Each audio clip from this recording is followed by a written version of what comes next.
This is Self-Made, a Saya podcast. Yeah, so 7 months in, and it's been full of surprises. Some good, some challenging, plenty you don't see coming. And in this episode, I really want us to look back at what we've learned as founders and also what we plan to build together as Saya this year. Cool. Yeah. Okay, so first question, let's get into it. What's something about being a founder that has really caught you off guard?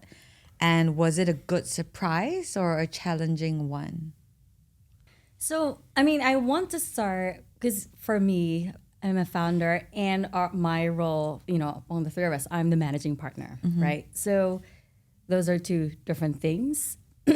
And I've done one of those roles before, managing director. So I expected this to be different because now I'm founder and managing partner. My learning is because in my previous roles, I've done the work. Things that maybe are intimidating to some, like finance, bookkeeping, admin, like I have done them all. So in a way, I'm surprised that it's not different. There are challenges. We are a bootstrap startup, so there's definitely challenges. But the day-to-day, big decision-making, even admin, like I love it. I know. Admin is therapeutic for me. And if I could add, one more thing. So I'm surprised still by the amount of feedback you get as a new founder. And most of it is coming from a good place. People are being helpful. But some are coming from, you don't know what you're doing. So let me tell you, because I've done this before. Thankfully, I am someone with strong convictions.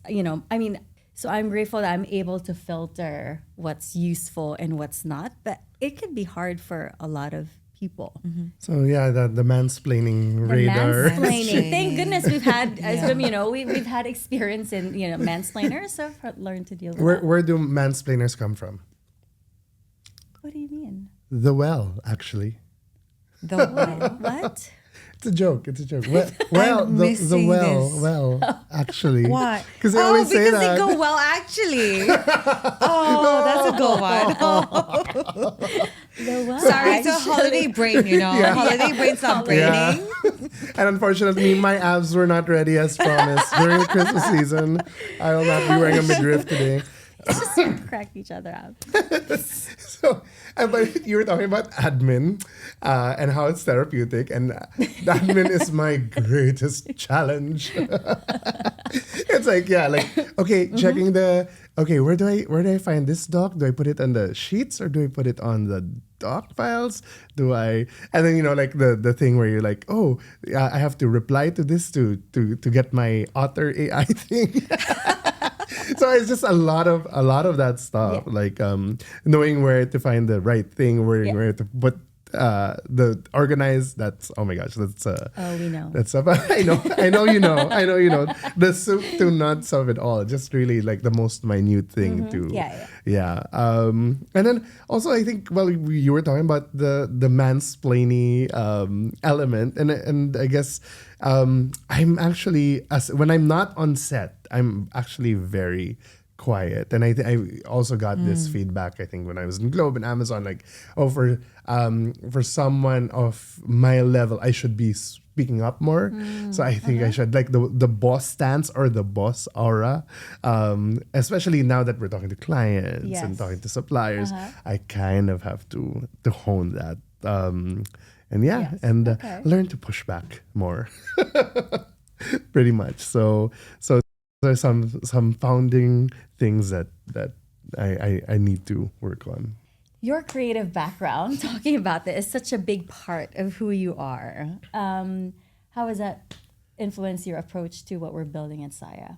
That's actually counterintuitive because as a creative, now that we're we're founders and kind of have to talk to a lot of suppliers and also other creatives. I have to step back from being a maker of things, Yes. The person who actually does stuff, who actually shoots stuff, and be more open to other people's visions, the way other people work, and kind of like adjust and find that good middle ground, right? And I just want to apologize to all the accounts people I've ever encountered in all my years of being a commercial director. Accounts work is hard. Yes. And you have to be at the beck and call. I mean, now we have a project right now where we're basically the accounts, right? And it's a lot. It's not only the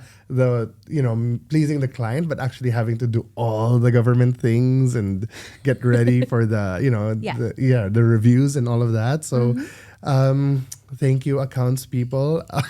For The all backbone the work. of every agency. Account honestly. management. Yeah. Seriously. Yeah. It's such a good experience. Like It being really account is, really yeah. prepared me for, being a Same. founder. I didn't know I was already doing founder work by Yeah. being an account manager. Right? Yeah. Yeah. Wow. And when you started on that project, I was like, wow, oh my gosh.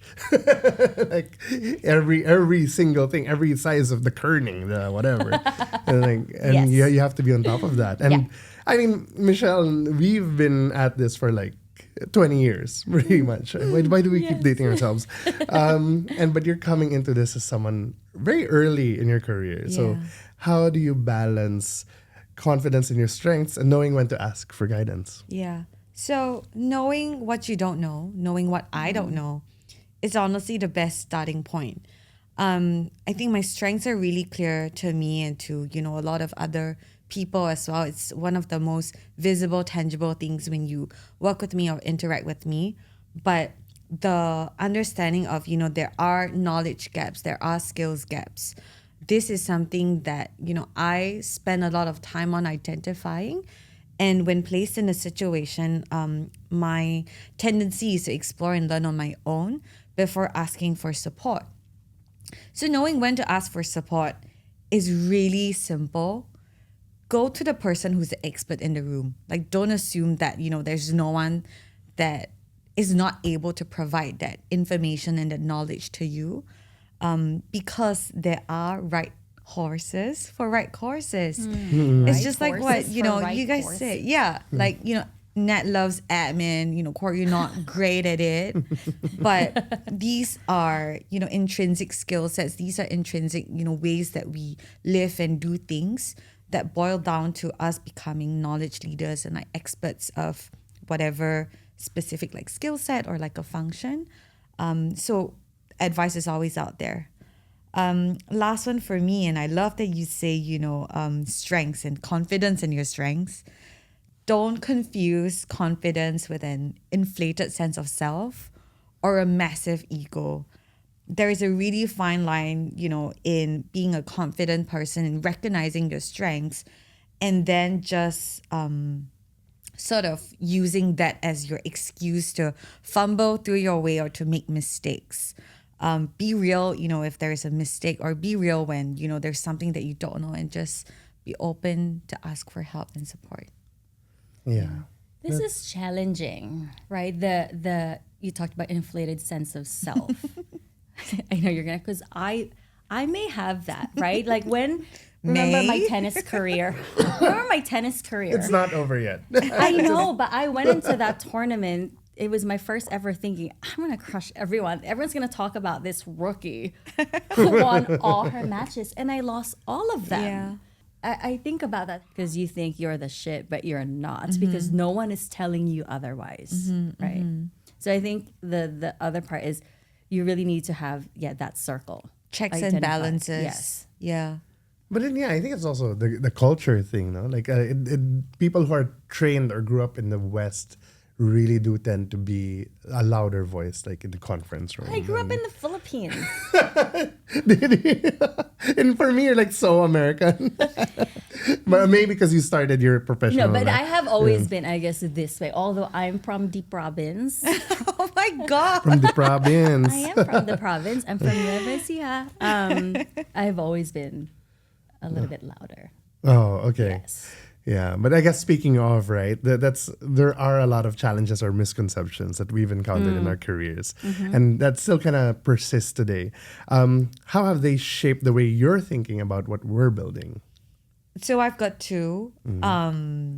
One of it is a larger challenge that, I think the entire industry faces, and the other is sort of just reflecting, looking back in. So the first one is the transactional nature of marketing. A lot of founders, even marketing directors, agency leaders, the main challenge that they all face is marketing is seen as this massive like cost center. So investments never go this way, budgets never go this way. But now as Saya, we're in advisory.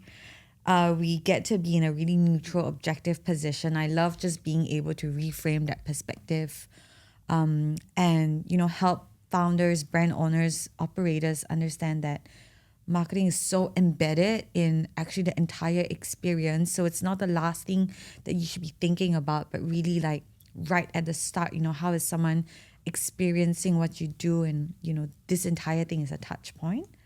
So that's the first challenge. I think the second larger challenge is advertising, creative marketing. We're so competitive, it's so cutthroat. You rarely hear of people across agencies, across brands trying to lift up each other. It's always competitive. We have got the most number of awards that pit agencies and brands against each other. The number of categories, like, yes, it's amazing work, but it's still, we are out there to win.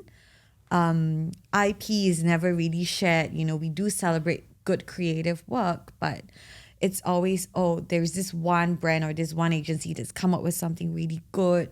And then the rest of them are somewhere else, like, still trying to chase up to the winner. So I think the way, Saya is, I guess, approaching this, we have a very specific way of curating this collective and curating our partners.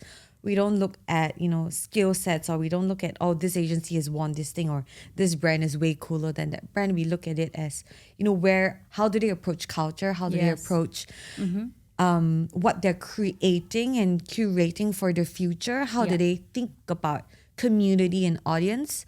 I think that these are things that are way more powerful and way more impactful than just how many awards have we won, how many new things have we created, or, the number of sales that we've done for our client. Yeah, and to add to that, I feel it's an always on culture. It's not conducive to those with responsibilities outside of work. And it's also basically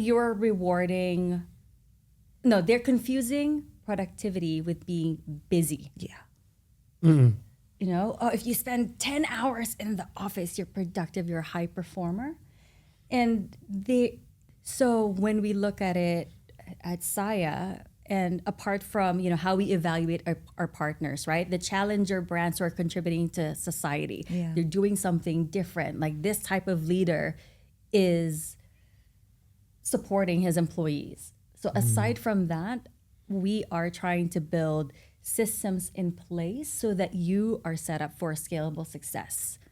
So you are doing things that matter most. You're not just spending time just to do it. Operational rigor, a phrase that I love. So that's what we're building from the start. This misconception is actually more, I think, for clients, for brands. And I think it's the Southeast Asia is one country concept. I think in our like 7 months here, I've seen so much money spent. No, just because the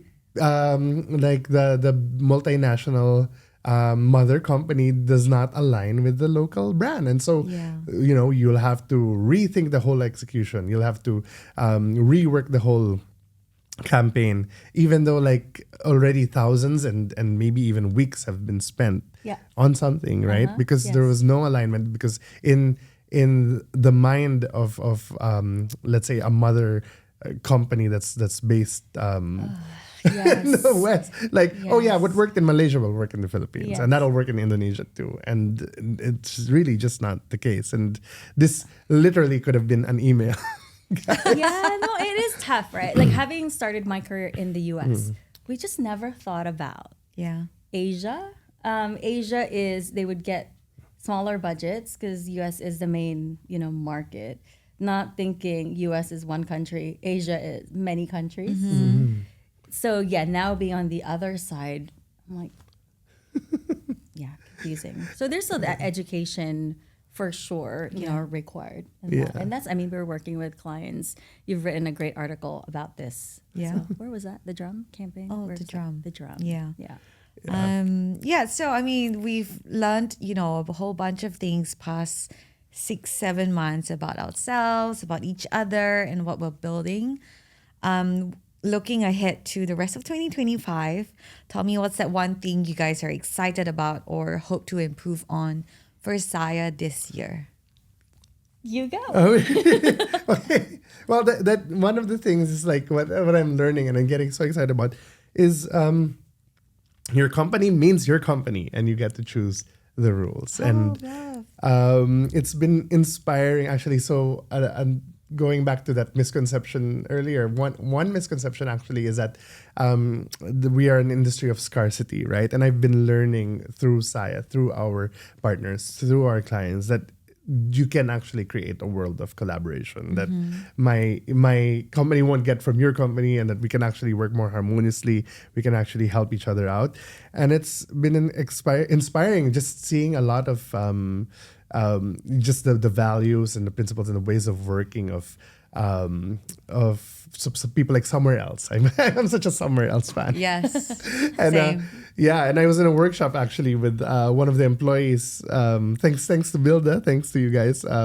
Yesterday, and her dream was Last like, year. last year, oh my gosh, feels like yesterday. Just feels like a day ago. But she said her dream for her company was that my boss becomes rich. I know. And That like, was, I remember this. I wish our future They're employees. really all rooting for their boss. Yeah. I love it. Yeah, definitely, right. The second one is having that founder aura again. Okay, again, I really am more of the class clown than the class president. So it takes a bit of a paradigm shift to kind of get that aura together. And then the just again, the people we work with, there's so much talent, so much passion. Yeah. Something that really surprised me about Jeff Staple, one of our partners, is that aside from being like a superstar designer, he is like always like any opportunity to sell, any opportunity to meet a possible client, he will take it, right? Yes. Like, and it's come to the point where like, hey, this possible client is here in LA. Is it okay if you meet with them? Yes, give me the number. and wow, for someone that accomplished, that much of a superstar, to just kind of like think, okay, where's the next opening? That's really cool. And right? I think for Jeff, it's also because he still wants to learn. Yeah. We talked about how we evaluate, clients and potential partners, and knowing who they are, our first ones now, first 5. I'm very excited to, continue elevating them and giving them that platform, because we know they're going to make a difference. And that's what we wanted from the beginning for Saya, that impact that we talked about last year's workshop with Builda, creating a community for learning for like middle managers. It's something I'm so excited about, like doing more of that. Yeah. Sure, we're going to by making money for our clients, we make money too, but what we do with that money is important. And it's not about making ourselves rich, right? I want Saya to represent the idea that you can have it all, right? And you've got full agency as an individual. You're firmly in the driver's seat, and you're backed by the power of creativity, and you're backed by, compelling marketing. And obviously, it sounds great, but, with Saya, we definitely want to be able to create more seats at the table, more room of opportunities. We are so firmly plugged into Southeast Asia, getting to work with creative talent and also brand side.